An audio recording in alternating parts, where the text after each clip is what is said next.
Off you go then. Okay. Film I'd like to recommend is The Man Who Fell to Earth, which was made by Nicholas Roeg from a novel by Walter Tevis, which was published in 1963. Film didn't come out till 1976, and it's one of those films that's lived beyond itself.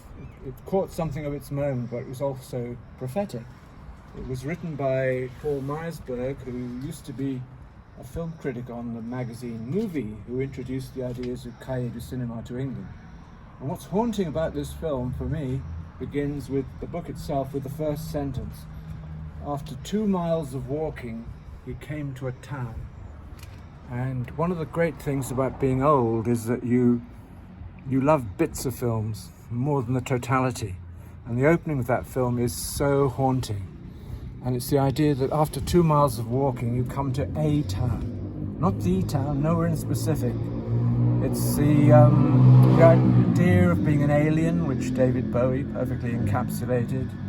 It's the idea of being able to capture a whole culture from a kaleidoscope of TV images, nothing external.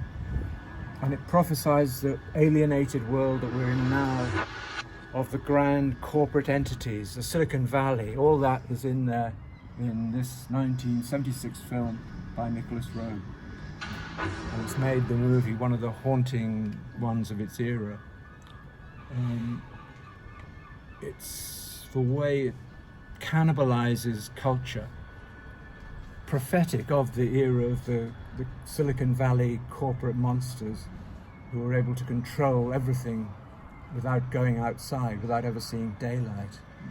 And that's what the film does. And for me, I could switch off from the film after this first moment of the alien walking into town and imagine the rest of it, or cut it up from any kind of old footage that existed.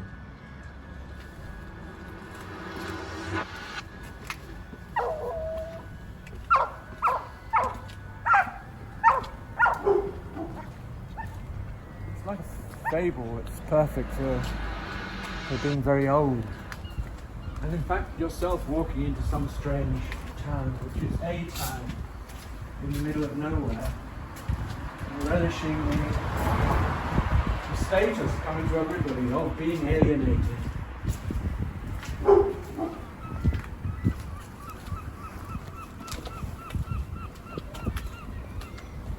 And there's one strange aspect of the film too, is it made me think very much of another figure of that time, J.G. Ballard, who was writing the Atrocity Exhibition as a series of cut-ups based on William Burroughs, doing the same kind of thing to the culture as Roeg had done with films like Performance.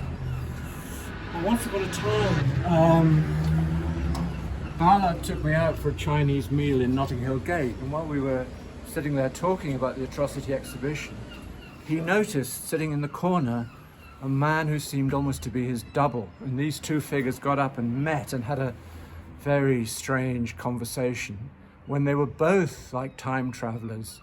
They were both English gents of a certain kind who might have been in the military or the Air Force, come back from the colonies, and the other one was Nicholas Roeg. And they just stood looking at each other. And these two voices were almost identical. And I felt very privileged to have witnessed this and to have understood and to see the way that Bowie moves on like a ghost, as if something invented by either of those two great personalities over a Chinese meal in Notting Hill Gate. And the bonus here is that this little tiny clip of film was made by the great English filmmaker, Mr. Andrew Cotting, in association with his muse, Eden Cotting. Eden Cotting. Thanks for having us. Beautiful Eden. And beautiful Iain.